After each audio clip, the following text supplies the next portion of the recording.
magazine polele awana canal Congo Télévision tozali awana ville ya Kinshasa epai wapi masolo ezali kosalema lelo spécialement ya kozala émission ya kokabula makanisi to pe débat na makambo etali bonzambe ya nkolo Yesu taratina na loboko na ngai ya mwasi awa tozali na apôtre mâchoire na nkolo ona kopesa mbote apôtre. Mbote papa journaliste Flori nzambe a pambola yo pe na pamboli na pesi mbote na motinda mia yawe monsieur Zorobabel mbote na yo. Merci beaucoup. Na droite nanga awa tozali ndenge invité tukoloba na motinda mina yawe Zorobabel Molang oyo azali na mission ya koyebisa kombo na yawe epai na mabota mbote mosala na nzambe mbote ndeko mbote na co-débatteur mbote na bayebanso bazolanda biso mbote plus particulièrement na baoyo banso banzela maboko ezokoma lettre M. Il faut aussi l'attention parce que les élus seront jugés très sévèrement. Donc c'est un message à temps de la fin. Merci. Merci beaucoup. Wanazalaki motinda mina yawe Zorobabel Molang na mego shinanga yezali na apôtre mâchoire na nkolo. Oyo ezali surnom, prénom ou bien zanini? Merci. Mâchoire na nkolo. Merci papa journaliste. Mâchoire na nkolo ezali voix audible. On a yokaki pe daiko swango na mukanda ya nzambe na Exode, on zambalobi apesi basali na ye mâchoire pour la parole, estomac pour la digérer, pe épaule et sa charge de c'est bibliquement par là, et ça n'a encore pour défendre évangile pire, sainte doctrine. Et on a bien mâchoire en col, mbanga ya Yahweh. Mbanga na Yahweh. Ah, voilà, il m'a dit na lingala kitoko mbanga na Yahweh. Dozali wana pona kopesa évangile ya bonne nouvelle. Alors lelo bako wela na ou bien bako kabula makanisi na o etali divinité ya Yesu Kristo. Yango de bako kabula makanisi. Mbalele kito zalaki na motinda mina Yahweh Zorobabel Molang oyo mekati kotale sabiso yango noir sur blanc. Yesu azali motinda mina yawe bakoki kosambela yete na tango na ya zalaka na mokiri oyo basambela ka yete tokoki pe kosambela yete la preuve mosusu apesaka biso ndakisa soki bolingi bosambela bolobaka tata wa biso oyo azali na likolo kombo na yo ekumisama ainsi de suite toyebi yango malamu. Alors lelo toyambi apôtre mbanga tope mâchoire na yawe oyo aye kozongisa pendule lesika na yango. Alors nakodinga na banda na apôtre mâchoire na Yahweh pona yo Yesu Kristo azalaka nani mwana ya nzambe to Yesu Kristo azalaka nzambe penza azanzambe Yesu Kristo azanzambe parce que la Bible est sur le Panabicho dans Mokanda Nzambe. 1 Timothée chapitre 3, verset 16. Le mystère de la piété est grand. Dieu a manifesté dans la chair, justifié par l'esprit. Nzambe a mis mon sami na nzoto, a longi na esprit. Le mystère de la piété est grand. Mystère yabobangi Nzambe za monene, Nzambe a mis mon sami na nzoto. Pe alongi na molimo. Bible lobi na Colossiens chapitre 1er verset 15. Jésus-Christ, il mange de Dieu invisible. Il mange de Dieu invisible. Verset 16 lobi nyonso kela minaye ciel mabele tout a été créé par lui et pour lui. Trône, dignité, tout a été créé par lui et pour lui. Yenda sali nyonso to asali likolo, asali mabele, asali trône, dignité, domination. Tout a été créé par lui et pour lui. So bina zonga na Deutéronome 6. Na zonga na bomoko nzambe. Bible le bina Deutéronome chapitre 6 verset 4. écoute Israël, un seul Dieu. Abi boyoka Israël, nzamba zakaka moko. Wana na une alliance. Ce qui te zongi, tu es dans Romains chapitre 3, verset 30. Babi, un seul Dieu, nzamba za moko. Par la foi, alongisi ba obakata mangenga, puis par la foi na obakata mangenga te. Parce que dans la nouvelle alliance, dans l'ancienne alliance, biso tozaki na ngenga te. Biso kata mangenga mite. A justifier biso na makila na ye. Nda justifier ba obakata mangenga na obakata mangenga te. Parce que un seul Dieu a justifié par la foi. C'est qui? C'est Jésus-Christ. Éphésiens chapitre 4, verset 6. Un seul Dieu, Père de tout, et au-dessus de tout et en tout. Un seul Dieu. Un seul Dieu, en Rwanda, Jésus-Christ. Bible lobina, Colossiens chapitre 2, verset 9. Toute est la plénitude de la divinité. Bonzambe nous se vendit katinaye. Katinaye Yesu. On a verset 9. Colossiens chapitre 2, verset 9. Toute est la plénitude de la divinité. Bonzambe nous se vendit katinaye. Tababi, toute est la plénitude de la divinité. Donc bonzambe nous sauté za katinaye. La verset 10, elle dit, le chef de toute autorité, de toute domination. Le chef de toute domination. Hébreu chapitre 1er, verset 2. Va établir héritier de toutes les choses. Natanga kala. Nzamba le prophète. Nazolo par le fils. Fils oyaroya na fils tababi fils de Dieu. Fils de Dieu, pas fils biologique. Et ça fils biologique. Aza établi héritier de toutes les choses. Nansela na ye Christ. Nde asali univers mokili salami nanzela na ye. Hébreu chapitre 1er verset 2. Muto asali mokili. Azana qualité ni. C'est Dieu lui-même. Asali mokili, c'est que cela pena batu, na batu. Masali batu créateur.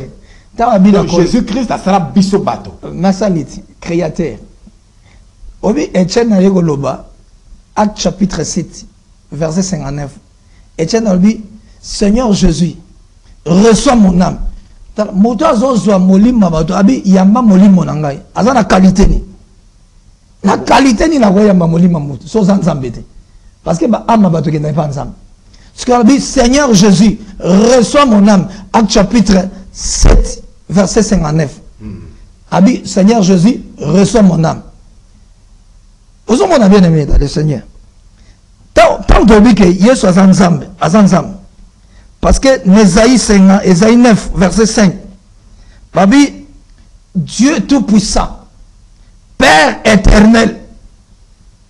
Père éternel. Père éternel. Babi, Dieu Tout-Puissant, Père éternel. Yendaza tata. Pour ce que tata zali, pesanga kumba tata. Dans notre Père qui est dans le ciel. Pesanga kumba tata. Parce qu'il y a 30 secondes. Pesanga kumba tata. Alors pesanga kumba tata. Ce que zate donc azate à quoi déjà. Azana kombote.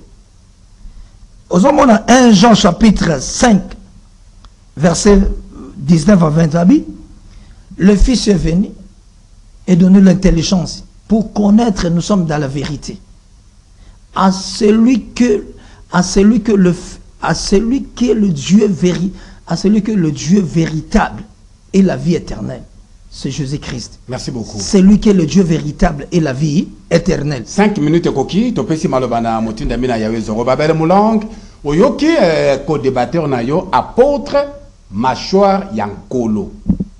Atalisi biso na ba verset ndenge na ndenge, Nzambe azali kaka moko, pe Nzambe yango moko wana nde Yesu Kristo oyo akopesa lobiko na bato banso.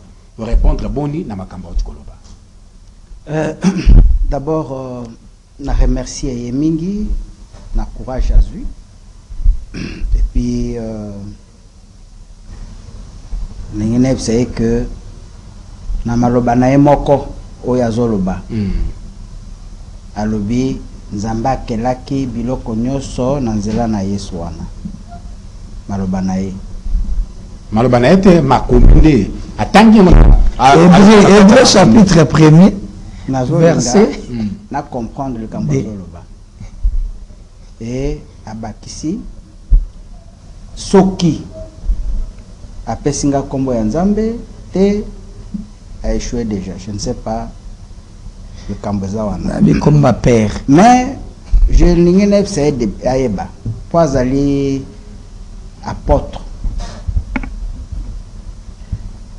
Avant babota mwana o bazako benga Yehoshua Mashia. Mokili mobimba ezaka kosambela Yahweh. Kombo ya Nzambe mokili ya biloko nyonso ezali Yahweh. Et na lingina la kisango en 3 phases.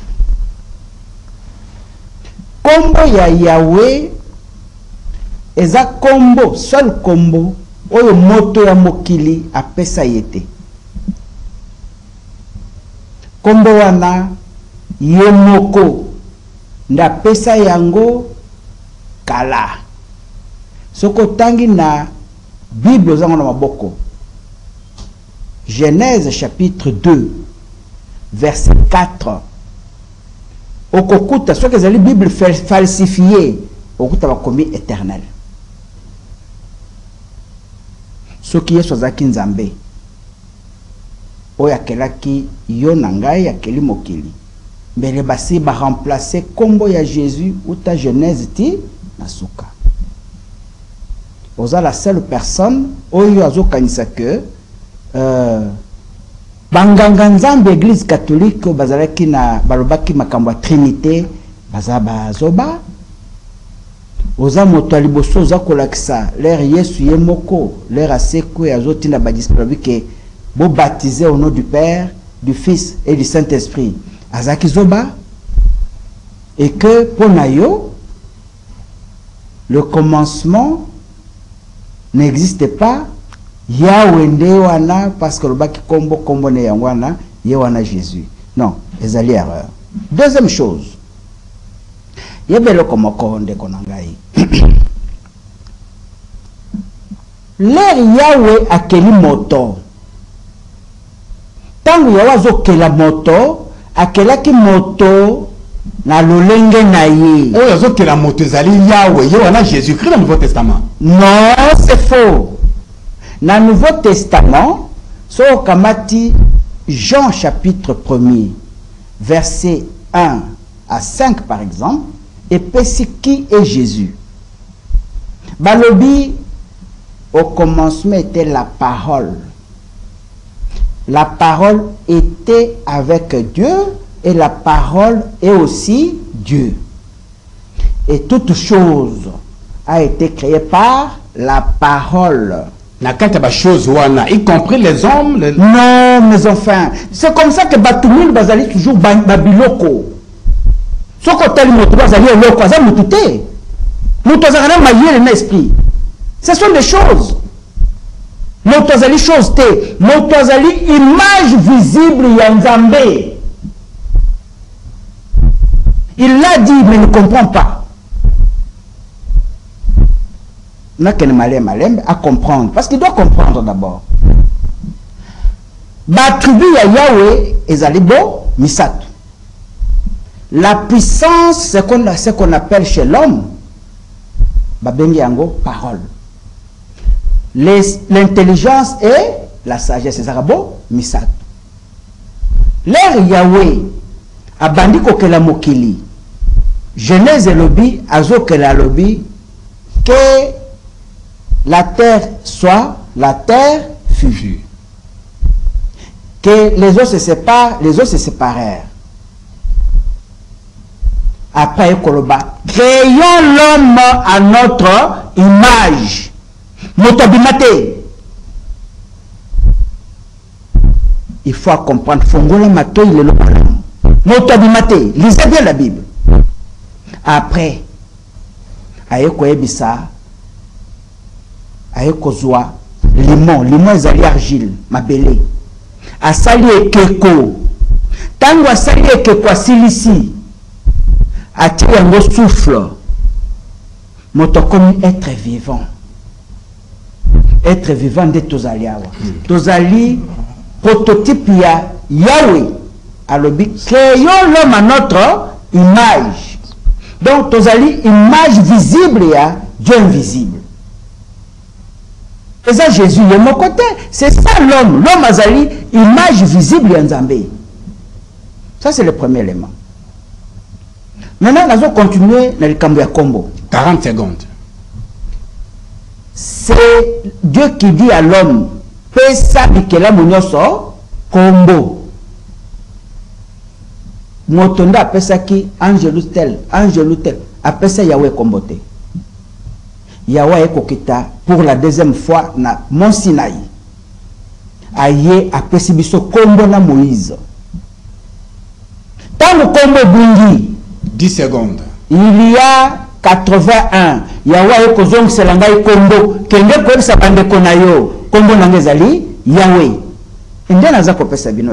Donc Yahweh wana aza mutomoko na Jésus Christ était. Non. Yahweh ndo muto asala biloko nyonso na bato mais Jésus Christ asala bato. Yahweh aza motote. Yahweh ezali molimo oekela biloko nyonso. Merci beaucoup apôtre. Oyoki ndenge ko débatteur na yo azongisi makambo awa.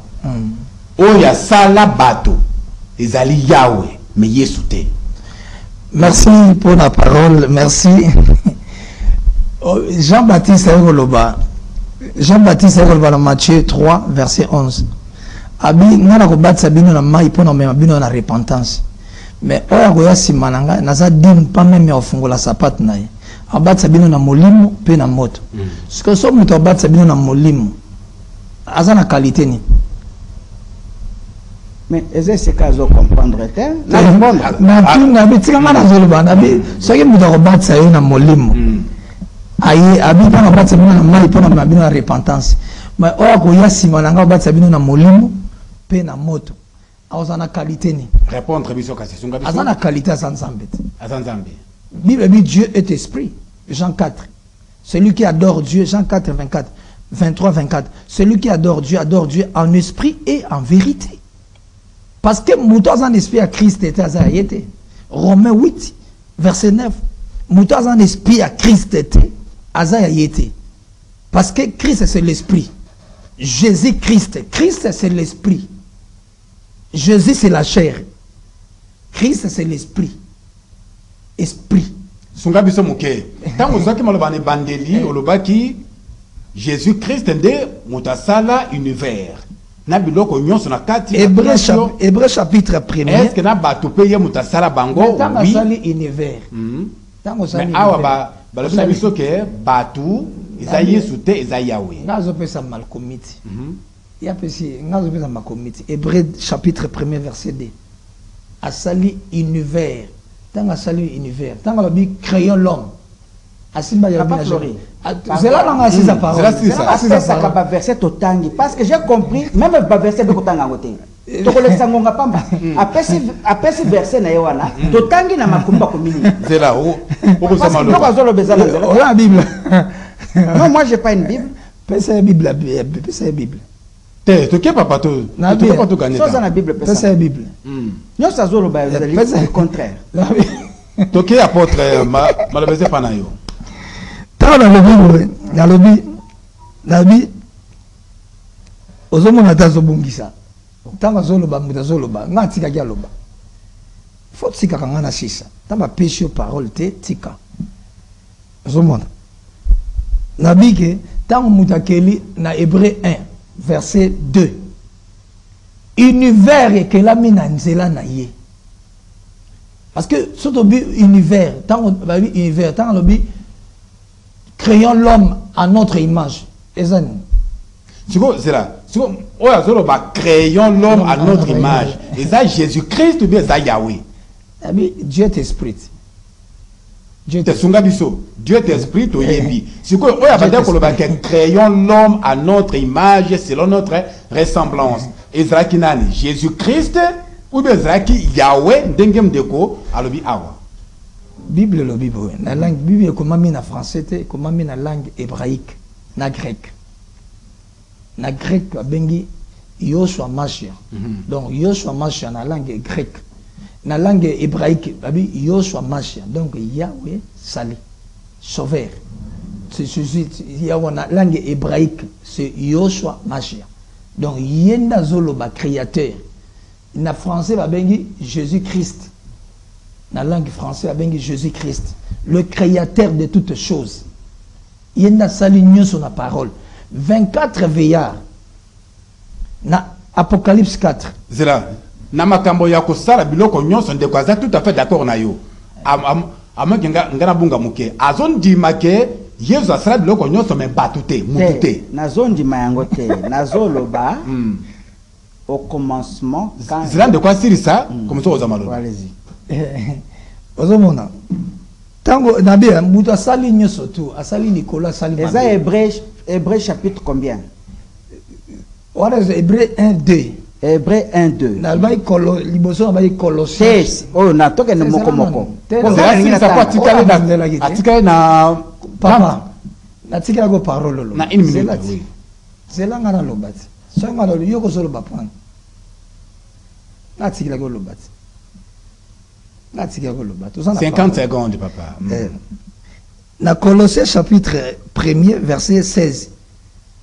Asali Nicolo, Asali Mabele, Asali trône d'unité, tout a été créé par lui et pour lui. Lui se remplace Jésus. Nabina on a lobina Colossiens 1:16. Asali nyos, il asali même bateau. Asali création, tant on sali création. Tant on sali Kolo sali Mabele. Avec on sali bateau. Jésus-Christ est Dieu. N'a pas même 1 Jean 5, verset 19 à 20. Pabi le Fils est venu et donné l'intelligence pour connaître nous sommes dans la vérité. À son Fils Jésus-Christ, c'est lui qui est le Dieu véritable et la vie éternelle. Merci beaucoup. 5 minutes de le kisi tozong si malobepa ya motinda malobepa ya motinda mina Yahweh ndé quoi démontrer biso na ba verset appuyer pour na ko lakisa que réellement o ya sala mokili na biloko nyonso y compris na biso bato ezali Jésus-Christ. Okobo yango ndengeni. Bon, souci nanga ezalaki ba verset zo pesa to tanga yango parce que je sens déjà que aza koloba exactement ndenge komamite. C'était ça mon souci. Maintenant que azali sur un autre diapason, ndenge na bandane bandeli. Nous sommes au Kanda Genèse.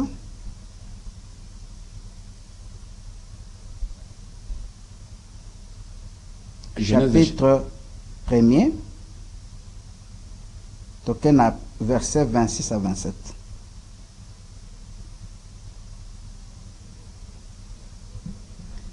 C'est le bi. Puis Dieu dit, faisons l'homme à notre image, selon notre ressemblance, et qu'il domine sur le poisson de la mer, sur les oiseaux du ciel, sur toutes choses, n'est-ce pas? 27. Dieu créa l'homme à son image. Il les créa à l'image de Dieu. Il les créa hommes et femmes. Dieu les bénit et Dieu leur dit, soyez féconds ici. Oh, il a créé moto, Eza Yahweh. Jésus te. Tokena chapitre 2, verset 4. Voici les origines des cieux et de la terre quand ils furent créés. Lorsque Yahweh, l'éternel Dieu, fit une terre et des cieux, aucun arbuste de champ n'était encore sur la terre et aucune herbe de champ ne germait encore, car Yahweh, ou éternel sur notre Bible, n'avait pas fait pleuvoir sur la terre et il n'y avait point d'homme pour cultiver le sol. Pona kozala mukuse azwa sikoyo kombo ya Yesu uti wapi? Kombo ya Yesu na ute kolobawa différence ya bosantu ya bakombo. Yahweh eza moto mokili apesi ekombo te. Par contre, Yesu eza kombo oyo ange Gabriel aye koyebisa na mama na ye Marie. Alobi Marie, Nzamba ebisinga na yebisa yo, atindinga yawa atindinga epa na yo. Okobota mwana oso abotami, pesa ye kombo Yehoshua. Yehoshua yango bamindele babongo lelo bakozo benga Jésus. Bapesi ye kombo ya kopesa. Na linye wana okokende kokuta makambo mibale. Jésus ya liboso ezalaki Jésus fils de Nun dans les actuelles Bibles. O bazo benga Josué. Non. Vous voyez? Okokota na kati ya Nouveau Testament, Jésus ezali kaka mwana Marité. C'est un nom commun à batu nyonso. Il s'est appelé aussi Jésus, n'était pas le seul Jésus. Et l'air y a bandi côté ya biso. Avant na kena côté ya nakansi du point de vue à Kombo toyokani. Moto ko changer Kombo a commis si Yehoshua commis Jésus. Eza ba grec. Eza ba mindele. Eza non e ba voté yango na concile de Nicée na 325. Alors Jésus wana zandeli aya mundele. Mais Lélo,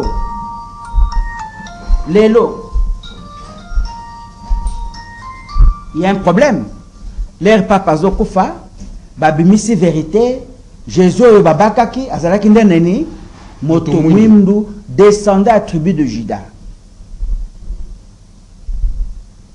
Donc, namukuse, nalingi ko convaincre yote, nalingi bebelo komi bale. Jésus to Yehoshua Machia. Tangwa te biso bato. Alobina biso boye. Ayez la foi en Yahweh, en Dieu. L'air Paul aye. Paul a te bato alobi ye akutaraki na Jésus. Jésus alobina ye botia elika na bino et pas inangai. Deux versions. Jésus na munoko na ye nda teaki bato bosambela tata biso zali olikolo abakisi bocha elike pana ye na verset wana ya bocha elike pana lobi boye oya koyeba tata andipa kamalozo bisabinawa akosala ba miracle koleka ngai soko ka loba wana te lelo oyoki yango eza biblique. Est-ce que moto akosala miracle koleka yawe? Non. Moto azali ekelamu ya Yahweh akoko sala miracle ko le kata Satan te. Parce que même Jésus a dit biso bossa l'attention. Matthieu 24 verset 15. Leur abomination de la désolation kokoka. Oyo Daniel alobaki nini? Daniel chapitre 7 verset 25 à 27. Leur zabolo koyo bazobenga impie. Akoya pona kobongo la mobeko 30 secondes. Et puis akoluka a changé calendrier. Et kokisa lelo. Place ya Yahweh boche kombo a Jésus. Mokolo ya Sabbat boche kombo ya boche mokolo ya dimanche. C'est accompli. C'est comme ça que ngai batindinga na ko ebisa mokili. OK. Esengeli bozongela nzambe. Yahweh. Yami bale. Yahweh asuka na mwa dossier oyo. Yeba eloko moko na bakisa un mot. Rapidement. Yeba eloko moko. 5 minutes et l'équipe déjà. Ce qui 5 minutes et quel je mettais. Merci. Merci beaucoup pour la politesse, il y en a vraiment.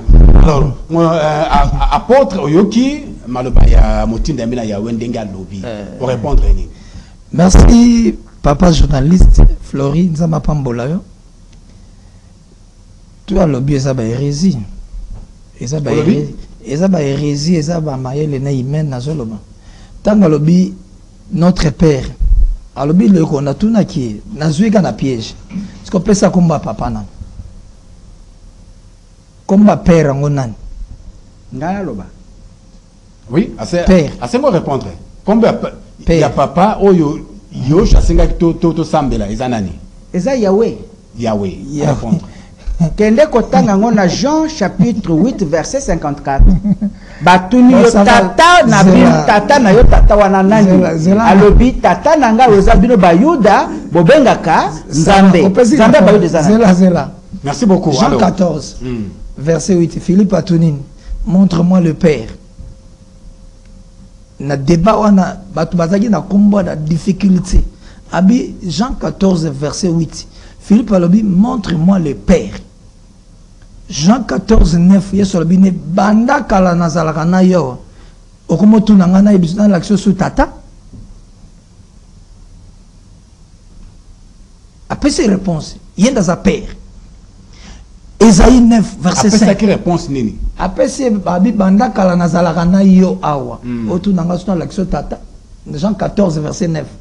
Dans Jean 8, 14 verset 8 ndatunaki. Montre-moi le Père, le Père. Yesu après ces réponses nkolo Jésus-Christ. Jésus-Christ. Jésus ya swazali. Bar Jésus Telmabi Jésus-Christ de Nazareth.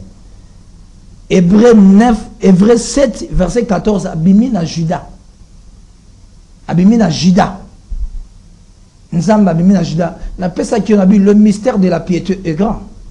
1 Timothée chapitre 3 verset 16. Le mystère de la piété est grand. Dieu a manifesté dans la chair. Ministère Yerbobang A manifesté ou s'est manifesté. Moi je comprends. Dieu a manifesté quoi?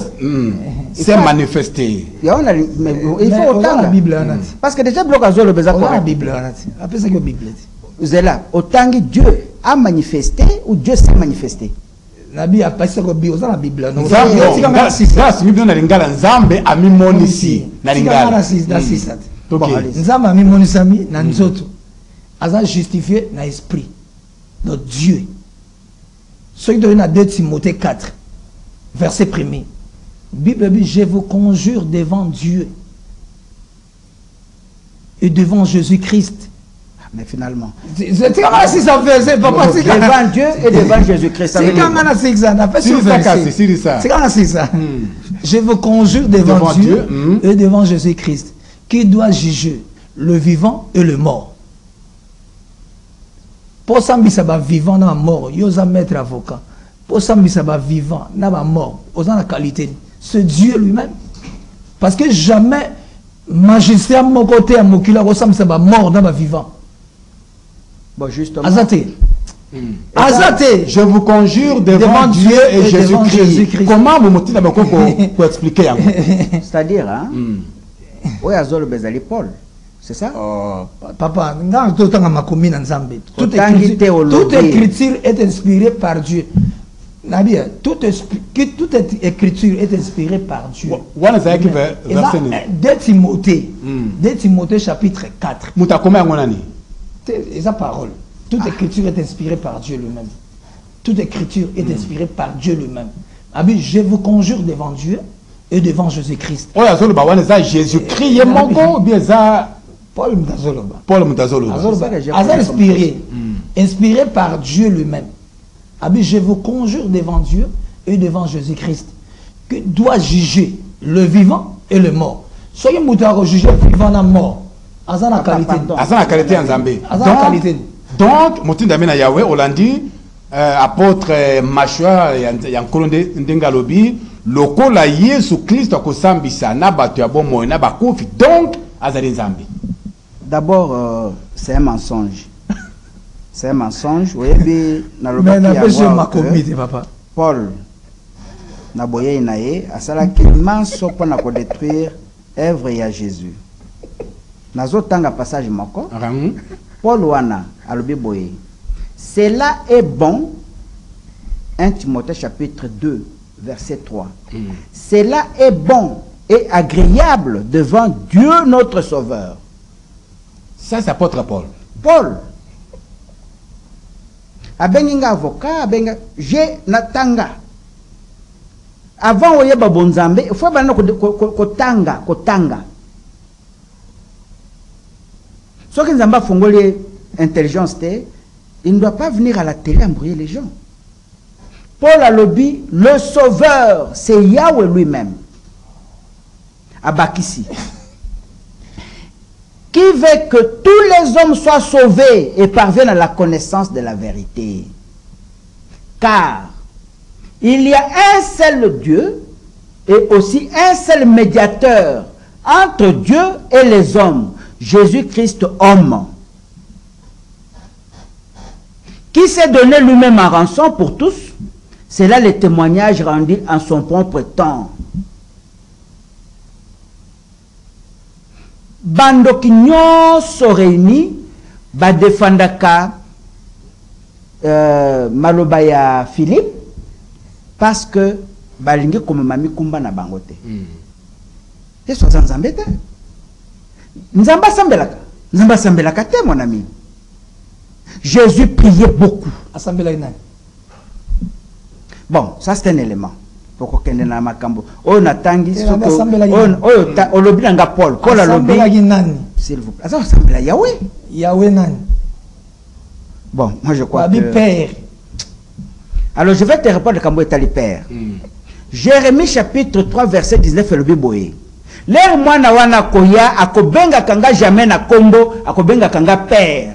Et Jésus tina ndenga kufi atikala kobenga Yahweh père na kombote abenga ka père batuniye tata ngo na yo nani alobi tata nanga eza obino babido bobenga ka nzambe wana je crois kanga ngo banda lelo ya mibale ya suka na kati ya Bible balobi na Deutéronome soki aye amibengi nzambe bobo maye. Prophète Ézéchiel a prophétisé na chapitre 28. Alobi yo omibenga kinzambe.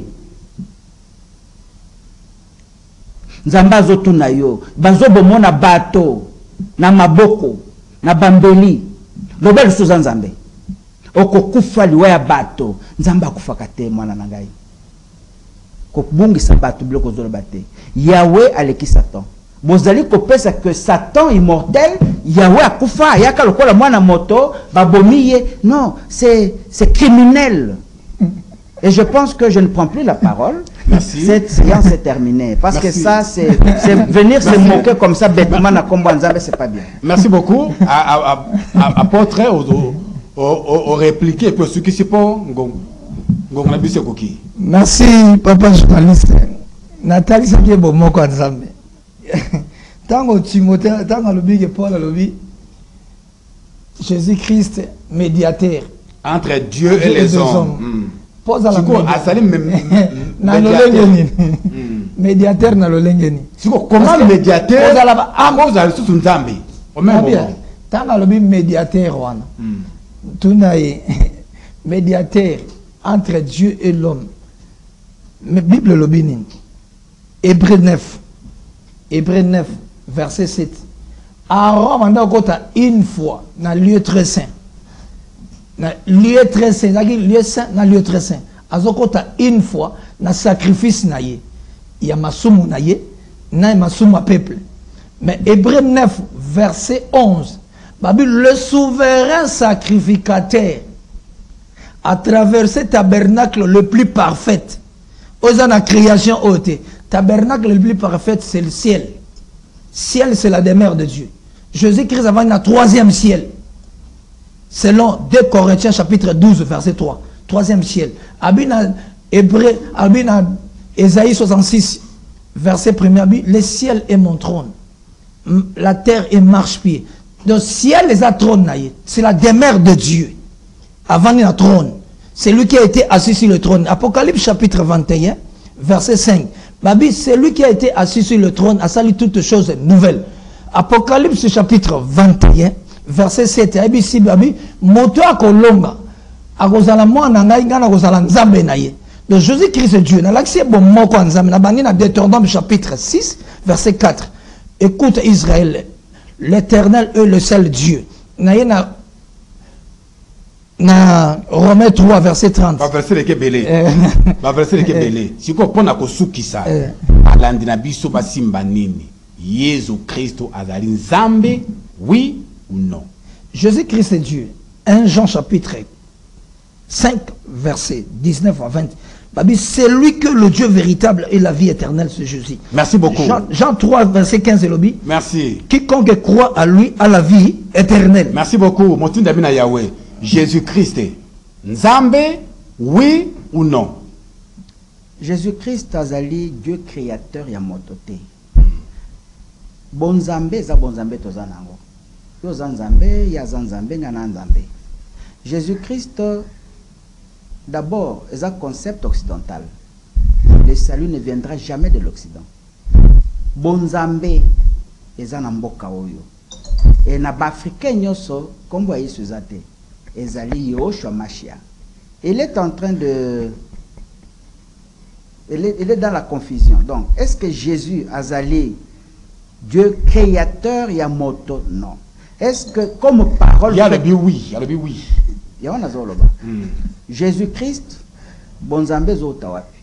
Na philosophie au bakomi na Jean balobi, c'est la parole faite chair. Parole ezali un des attributs yanzambe. Ce n'est ni l'intelligence, ni la sagesse, c'est la parole. Dans la parole, vous avez la mauvaise et la bonne. Parole est à mon santé. Ce qu'on finit monte, parole. Ce qui le bamalam est la parole. Donc, comme parole, toute chose est créée par la parole. Mais la mission que moi j'ai comme Zorobabel, et ça y a moto, angumba mais la parole te. Kwa azali eloko te, azali chose te. Et sengeli asambela nzambo ya kelaki ye. Nzambe yango nde kombo na. Le Yahweh. Oyo azwaki limon, argile, asali ekeko. Soko tangi Genèse bien. Donc tant que Jésus-Christ est au bateau semble que notre Père ou azali likolo, tate yango azali likolo nde Yahweh. Ne Yahweh, il n'y a pas de trois noms. Merci beaucoup. Merci. Il n'y a pas de trois noms. Merci beaucoup monsieur Kominasuka, merci beaucoup Bandeko Balandi. Et c'est là qui m'a solo ya kokabula makani sikati na apôtre Machouari Yankolo, pena motinda bina Yahweh Zorobabel Moulang na todi bango botondi penza. Ezali mbala liboso kasi ezali mbala ya suka te tokozanga to kozamba mbala ya sima pona koyoka makanisi na bango na makoma masantu na kati na Biblia botondi bomingi na motinda mina Yahweh botondi pe na apôtre Machouari Yankolo botondi na Marité Godo Moronjambe Dudu Montiri to bosene pete DG Anzoloko TV Christian Banzolo Masolo Kominasuka. Merci beaucoup na Fabrice Ngoudi Kanzeza, sans oublier directeur Matomi Narichi. Allez boutique la malamu tokutane mbali ya sima. Bye bye. Merci.